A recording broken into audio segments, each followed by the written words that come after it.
Makaukia Pakekia later. Makaukia, Masaro is one of the best budget wo whalongo iai. Ile, ore kere Pakeki o le alunga I kamaka. Yeah. Ia me se foi le kumalo I o ke kere aka kikilo I kere o le kupele a alunga kikilo pasenge increase my allocations or Pakeki peila o kakamakua. I think kakamako kikira kukuse kosera whalima pasenge le si ki o le whangenge o le allocation nga whai ai. Ni whapenga whaila I meio private sector business o le developing I ngai moanga luenga me whapenga lenka o mai e hana. O le mea, le si mea siringa maa ngai kia o whoringa mai e kumalo lenga whaila ko research. I ainga whoinga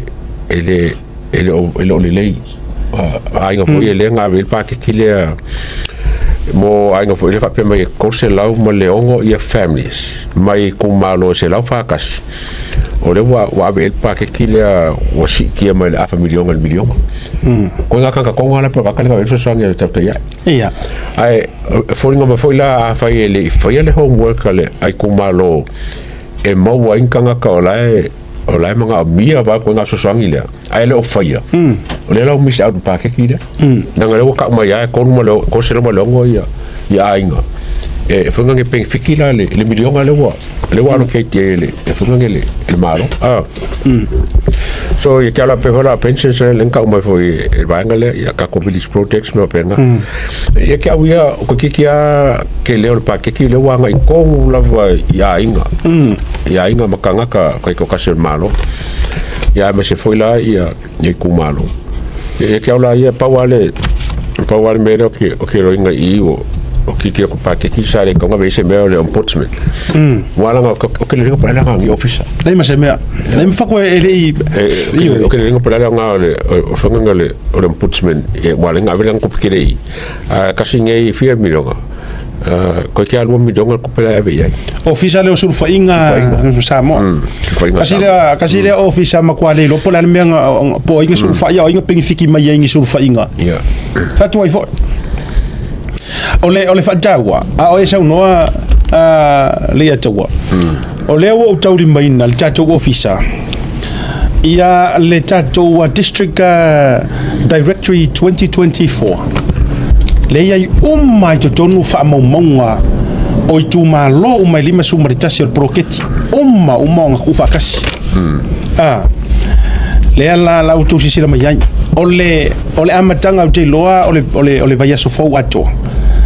ole a matai lono to sila la vatu se ata fatai tai a Samoa le to sila mai ide famomonga nei ma to obtaining a sao mai lava mai le matanga wenga le miliona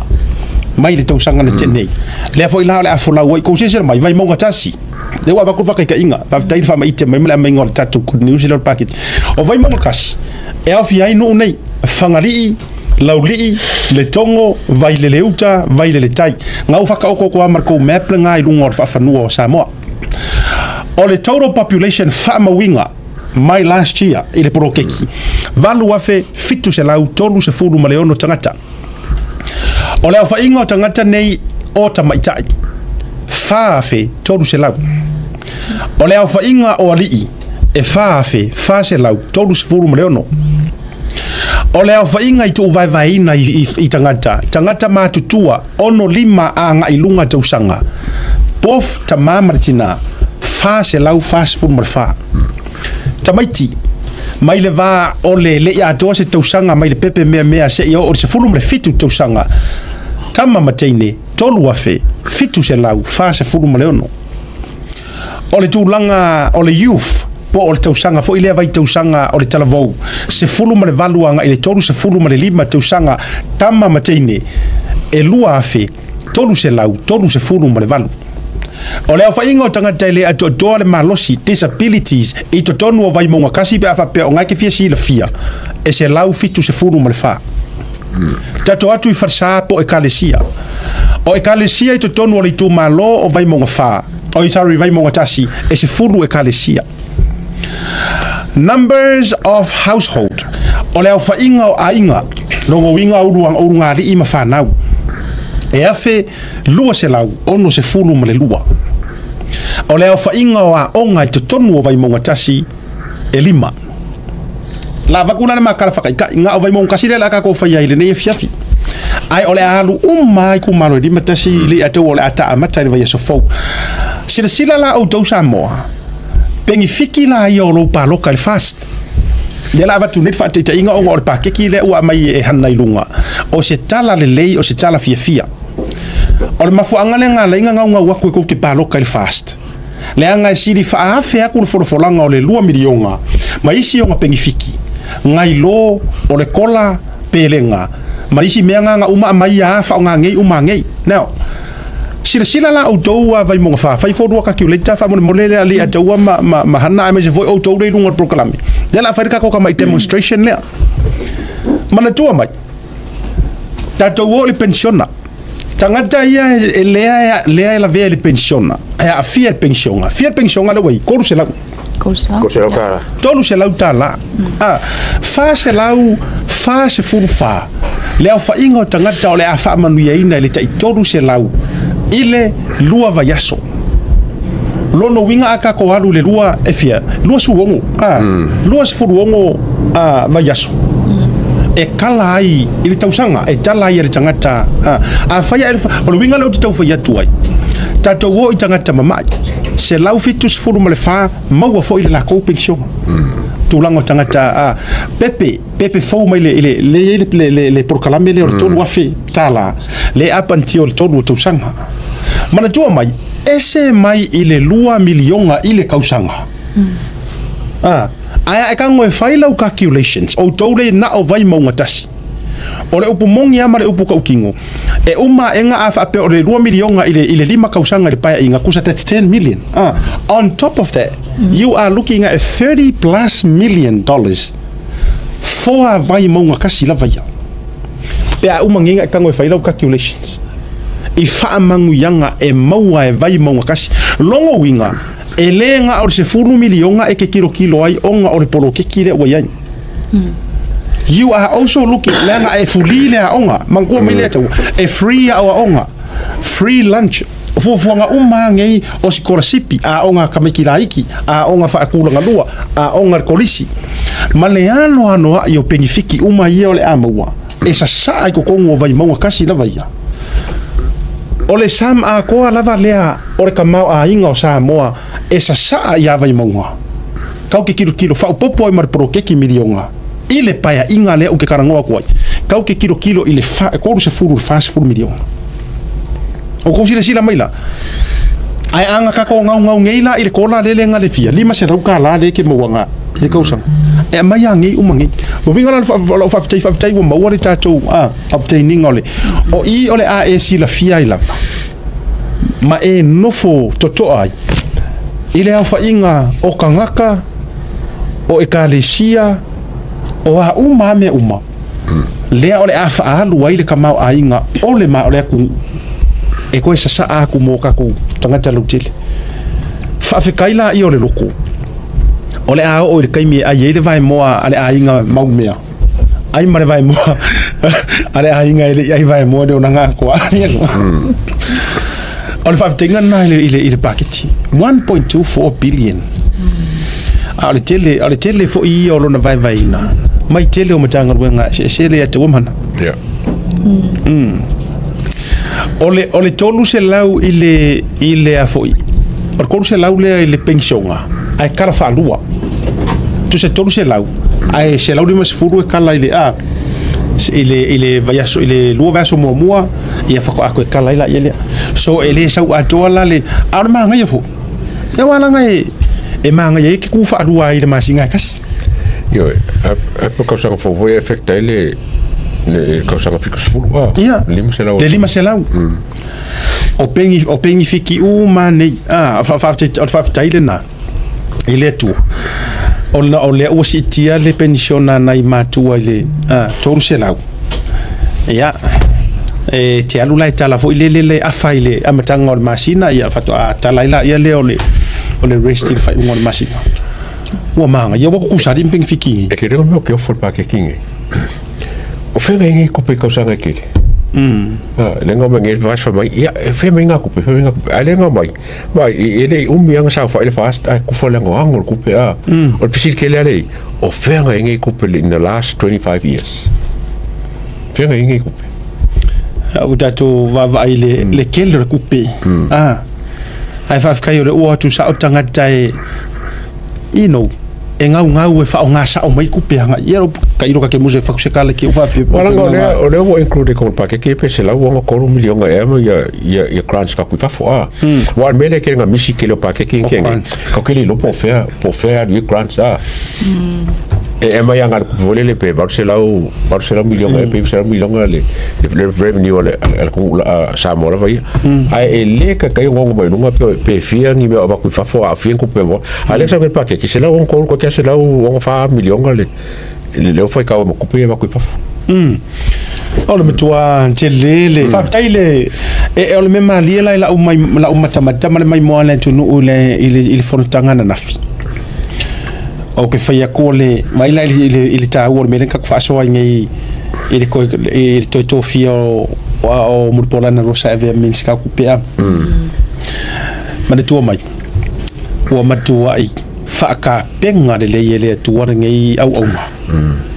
mai le pa inga lenga ki ngai makua se le mo pola anga rosa le ka ko va ai ile pa inga lenga ko ngai ese le muripola ana rosa lea ua kakova matua i vala isingi le whakapenganga i le tuorkangaka mana tua paule o le taitai po le fai pule e uma e pa ingang ke nge ua o ko ki koru ia me ese ua whaasavadi o manga ia o menga o langa pakeki ia me se foi o ko vai fai o pakeki o ka uma ile loko a lo fa mala nganga o le linga moli mo pakeki ele ka fa ngalo sa fa penga foi a ko lupen me ngalo ngi so ele ma ia ka ko fai mai se ka ko baki mo la fa tu la tala to lo pu lo fionga sui par mia ke lo le fo usu le fangi o tiro lava ai pe ke i ko inga o kula epa no nano fa yatu e wele ya ma se sawanga fa ya ai pe te i wa pe so far se me mo le ku fa pe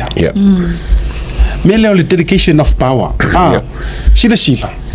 o matua i ai me se o le urua i fongo o le urua i te poling or pakeki male po or kai mi ku e aloi ai ua makua i avele le ile fa akua kuanga la fionga le pare mia dedicate le power me uma la yake ia avele sikangaka more kai miringi ke lo le la unga fa piko le nga la ma ko official la unga le o aso la nga le foko sole palasia kuar me kamalo ele fa ma ia ka me ki fale ali ku lo le fionga sui pare mia ese fai o le maruali i o le kulai e alanga foi mangkua o le sau ka maloa sau pi ku pi la ikiki mere o ku e mere na ku mai New York o sau ku sa lawa lu fogo vonga ku sa lu fogo pico o sa dewa nga foi mai New York nga foi mai New York ka maro nga ku vai le makua ko fe ai o le lang ya le la ko nga ko i ka kofong on short ai fa ali le mamalo le tua ele fa ma ia ka ko sui pare mi lead by example me fola le la kupungi o fai pule o mama mingiska por ko nga ska ya le la ka ko vai mga kuala le la wa ka ofi o la ko sa nga fa ka upo le la fai mai ko ka wa fianga le solua fulua le la fa fonga do sa mo ke le sa nga fa ka upo ole ala fua le o fa ka o ko mai o mga kua ia le iva to fo se finger fai o hana media watch wakali ile le te wa maria va fonga le tunu ke lo le mengo o maka nga fi wa nga fo lo ka furu mo ka o va ku fa fonga mo mata mat ti no le mena o lo ma fo o ka ko karango nga ma la ko mai fo ngar ka ko karango ma fongo ko ema oi mana tu mai le fesidi nga fesidi fongo ko ya ka ko tu lo fa fe fiangi fa mai a fa fengi la le ko kai pe un kuro wa upa ya fa mai ngau ka fa ko ye malo ma fast par mi la uri fa mai a fa fengi la pe uma nga e fa pui la uri oi kai ya fast le ala kelo nga ko e kau e ui sa mo ai le ai se ola ko nga ma fa nga mara ko mo nga e le tupu le namia ai ona mena na tau lo ma fa nga fi mo waka o fa pelo loto la lela o ko fa sanga sa o ia fongo ko la u fa sanga sa o ia kanga e le ongela au pero pu fa ye e kama o le ala ka u nga fa ila makimakenga ma de to pule le iki e le ongela au le va matua sala fa vai ka ko ngafi o ava ngoa e faatanga ele tua se isila sila ai le karikong ma fa karikong winga ai kanga ka ku fisili sili pe po o yai ngisi po sila sambo a makar pa inga e fakapenga e le parmi ela audio mari tua ia ongi se moma ma angalosa ma ku fakapenga ele levo foi le o sila sambo o ele ai la aku ko ngial pan mia I fo fuanga ma pe yo rekor kulanga o le fe ngai ma fe pan mir ngi kem ele o ku ya ka mar fa ngamalo ya ai mo se ko ngol ma sing ngereng sa ngi me ka ko kalmo fo le se vai la le so la nga ngo mai ka winga le ngo fo mo la fo ka la ma sa ngo sorry ele ma ya ele ko ula isis ele ko ula ni mo mo ko la le man wali I po le man maru le la ko fa fo ele fo kalai le pa le mengir me ka ngai ele se me ulangia mai le ulangia ele ulangia po pulele le mok yo voi si la le sa fa ir komano ia te uma matua itala fea unga le ile yeah, but so far, Hannah, so what do you think is the budget for Samoa Toya? First of all, I just want to say I really like Ana Rosa's fashion. You have a really nice, is it pulitasi or dress? Either way, I really like your fashion. Yeah, look at that. Amazing. So I really like that. But overall, I think the budget is such good news, and I think media should really cover the projects that are about to be laid out in the coming months and years. And if they don't worry, we will cover that here on our show. We're going to be looking forward to the different types of collaborations and projects happening in the different villages, which we're excited for. But congratulations to the Fast Party for bringing this budget against all odds. You guys have pushed forward and you've remained optimistic. And thank you for having me on Media Watch, Asiata and Lea Tawa. I hope you guys have a good rest of the show, and we'll see you again on Friday. Thank you. See you on Friday. Thank you very much. Malo le te loa wa fia wa ana nafi o le sipor kala me o te fo poisi ya pat memori fa malo let's keep bringing those articles ya mavanga foi ya wa fo fa ngol le ya so ya fa mo le foi le to te mo le fiafi